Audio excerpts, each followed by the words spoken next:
Holla ballers, what's going on? It's Preacher, and we're finally looking, and probably for the final time in Mists of Pandaria, we're looking at the Blood DK, the beast, the one that started the expansion like a god, and sadly he's finishing up kind of 4th place. Makes me sad, man, because this thing is one hell of a blast to play. I always have an absolute joy playing it. It's an exquisitely designed class. It's just a shame it's not holding muster against its counterparts. We're going to go through how you play it, your talents, your glyphs and stuff that's going to see you out through the end of Siege of Orgrimmar, more than likely. And then we're going to, of course, talk about how you play this so you can be an absolute gangster on yours. First of all, your talents, let's do it. Now, pretty much Plague Leech is mandatory, which is cool, actually. Plague Leech is that spell that is technically an upgrade for most of the DPS specs of the Blood DK, but actually, in practice, sucks bollocks. But gladly for the Blood DK, along with the Glyph that we're going to talk about later, which is the Glyph of Outbreak, Plague Leech is a godsend. It works so well that it's going to put out so many more death strikes for you over the course of a fight. It's fantastic. There is something to be said for the Roiling Blood. Be aware, though, you don't really need it. That is just the bare bones fact of it. If it's a big damage and you're getting constant regular adds, yeah, there's an argument to be made for it, but there are easy workarounds and Plague Leech comes in very handy otherwise, okay? So pretty much your Plague Leech, we're going to talk about how to use it later on in the video. Level 57's Purgatory or Anti-Magic Zone, really. There is something to be said for Lichborn. There's no doubt about that Lichborn has some sort of ability here and there, but generally it's going to come down to personal safety. Purgatory does do the job. It allows you to bypass certain mechanics, okay? That thing can save your ass in emergency moments. Anti-Magic Zone for your raid, though, is a hard thing to argue with. There's a lot of magical damage being thrown around all the goddamn time. So bear in mind what your raid needs and choose wisely. At level 58, you kind of have to go with Death's Advance. It's just so good. It's just so good to have that movement speed. There are many occasions as a tank you just want to get somewhere that little bit faster.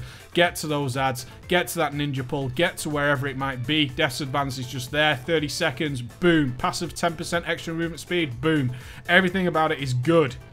Everything. There is a little argument for Chillblains, but not really in current content. Just bear that in mind that Chillblains slowing everything down can be very nice if you're going to do some kiting. Unlikely to be your job, though.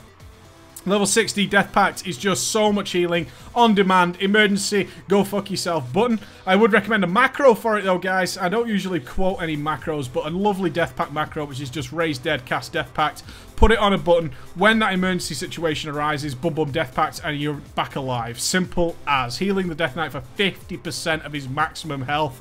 Wow. Yeah, get caught with your pants down, you know the prison gangs are coming for you. Death Pact's gonna pull you right out of that shit. Level 75, right.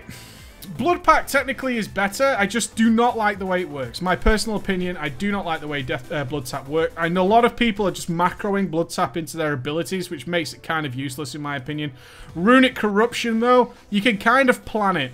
A lot of people say you can't. You can. You can indeed kind of plan your Runic Corruption for the right moments, right times. Spamming a few Runic Strikes, you're likely to proc your Runic Corruption.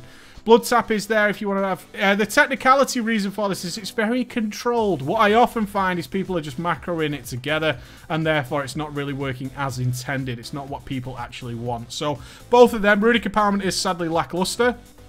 A little bit of a shame. It's a great little ability, but Runic Corruption or Blood Tap are your choices there. Level 90 doesn't matter for tanking at the end game. Doesn't fucking matter. I find Gorfine's Grasp is just fantastic for just dragging adds together. There's some adds in various instances that get sort of fixated on random members of the raid. They go wandering around. More often than not, those adds are actually graspable, if that's a word, graspable, and therefore you can actually pull them back to the tank, and you can save some asses every now and again. If you're doing some challenge modes, though, you'll obviously understand the power of Gorfine's Grasp and or Remorseless Winter, but ultimately, if you're a raider, it just doesn't matter. Your Glyphs. Okay, we have some choice here, which is always nice. Do like a bit of choice. The main one you're going to be taking is Glyph of Outbreak. This is kind of mandatory, especially if you're using Plague Leech, and this gives you the ultimate ability that your Outbreak has no cooldown, but it costs 30 runic power. What this allows you to do is very quickly, if we just generate that runic power, is if we get up to here, we can actually Plague Leech those off, and then simply spam them back on, okay, instantaneously with the Plague Leech, and in doing so, we actually gain another Death Strike, and you're basically weighing up a Rune Strike versus a Death Strike. Pff, as a Blood DK, that's not a conversation that anybody wants to have. Death Strike every single fucking time, okay, so the Glyph of Outbreak is awesome. The Glyph of Festering Blood, This is cool as well if you've taken Plague Leech and you've not got the Roiling Blood. Your Blood Boil will now treat all targets as if they're diseased, okay? So it hits that much harder. You get those ads spawning, you get them appearing, you need the snap aggro, you can just dive in, you can start doing your Blood Boils, and you don't have to worry about getting the diseases on to make those Blood Boils hit really hard. So all three of these two Glyphs and the Talent Plague Leech work really nice. They have a great synergy between each other. Truly recommend it. Your third glyph is going to be ones that you can swap around. I love the Glyph of Vampiric Blood. However, I do realize in some situations it's not always the best. It increases the bonus healing received while your Vampiric Blood is active by an additional 15%. But it no longer grants you HP. It's rare you need the extra HP, in my opinion. Very, very rare. Blood DKs have never been known to go for stam gemming, really. It's just not the way the class works. As such, the extra healing on you synergizes well with Death Strike and so on, and also allows people to just get those smaller heals that may have been casting at the wrong time to do that little bit extra, which I always find nice. A little bit of a shout out to Icebound Fortitude as well. Reduce its duration by 75%, but reduce its cooldown by 50%. So if you are literally taking that one big hit, Glyph of Icebound Fortitude, you're going to come in much handier. Lots of regular hits as opposed to one big dangerous moment every couple of minutes. Glyph of Icebound Fortitude, you're going to come in and save your ass as well. Really like that. I just want to point out, in previous videos I have recommended the Dancing Rune Weapon. No longer. Nope. No, reduces the damage dealt. You no longer need the threat, and you certainly don't want to be reducing your DPS in the current state of the game. So ignore that glyph for now, please, people. A big shout out to Anti-Magic Shell. Now, some people just don't realize how the Glyph of Anti-Magic Shell, and as such, the Glyph of Regenerative Magic actually work, okay? You need to read these glyphs to understand how they work, because if you have the right situation and the right glyph, you can actually make some magical things happen. What tends to happen is people don't really understand how they work. As such, they're just not using them properly, okay? So we talk about the Anti-Magic Shell glyph. It causes your AMS to absorb all incoming magical damage up to the absorption limit, as opposed to simply preventing parts and aspects of it. You can see when it ups up there, absorbing up to 291,000 magical damage. And also the regenerative magic gives it a slower cooldown if you're absorbing sort of mediocre damage, okay? If the cooldown is reduced by up to 50% based on the amount of damage absorption remaining.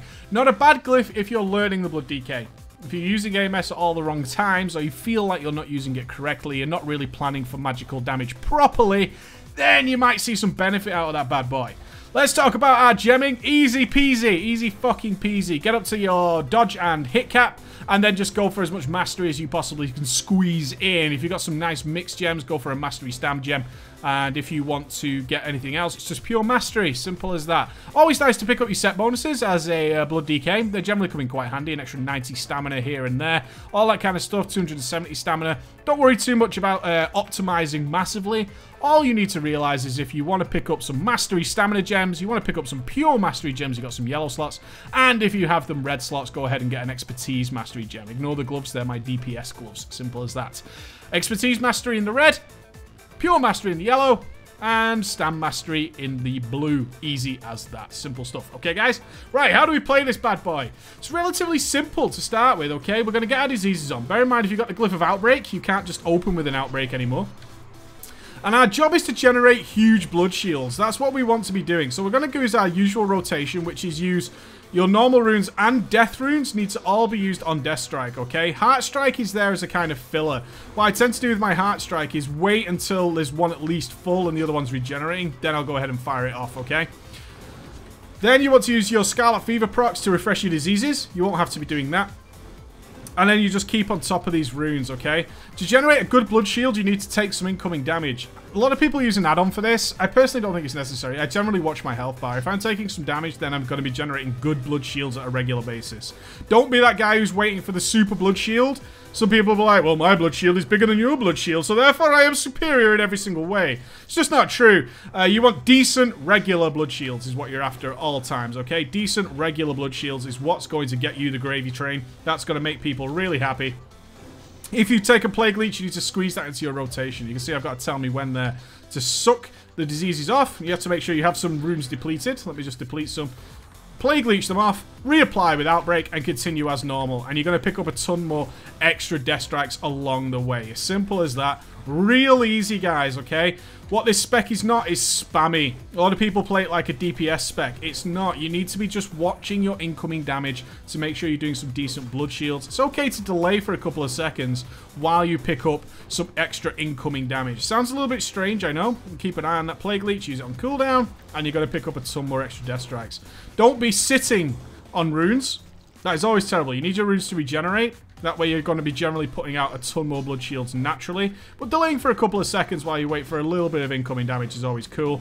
The big advice I can give you for your blood DK is to watch what the boss does. So if we take something like Jikun, who does the big Talon Rake, sometimes it's better just to put on a nice blood shield before the Talon Rake and then delay for a second when Talon Rake hits, and then boom, you pop a big death strike down. You're going to get a solid absorption shield that's actually going to be really, really cool, okay? That's going to actually protect the shit out of you. When it comes to AoE, you do want your diseases on. Remember, you can use Pestilence to do that, and then you're just going to be blood boiling away. But don't forget your Plague Leeches by any means. They're still an extra source of damage. And you also want to be making sure that you actually go ahead and keep death striking as well. A lot of people fall into this trap when AoEing on a blood DK, so it's much easier just to be sort of very spammy with blood boil to do a ton of damage. Look at my deeps kind of attitude. You need to be protecting yourself, or you're going to end up on the floor and very, very dead. Remember, your Dancing Rune weapon also gives you that increased parry. It's a defensive cooldown as well as an offensive one. A lot of people forget that. All these things are your defensive cooldowns. Blood DKs are amazing at keeping themselves alive and mitigating big badass damage, okay? Recommend you get some sort of tell me when for each of these so you can keep an eye on them, okay? You want to make sure that everything is good, okay? You want to make sure you've got everything on cooldown and a nice notification of when it's coming back. Keep things like your Plague Leech on cooldown, okay? Very, very simple. Keep diseases up, blood boil, and make sure, for the love of God, that you're still death striking while you're AoEing, guys. A lot of people just fall into that trap every single time. You want to actually be doing threat by spreading out your death strikes more than anything, okay? You'll get lots of Scarlet Fever procs. You'll get plenty of opportunities to blood boil when you're AoEing and your diseases are ticking. Nice and easy. Alright, I've done a gameplay video for you guys where I'm talking about all this stuff in action. Go check it out. Thanks for tuning in with me. I'll see you again soon. Bye.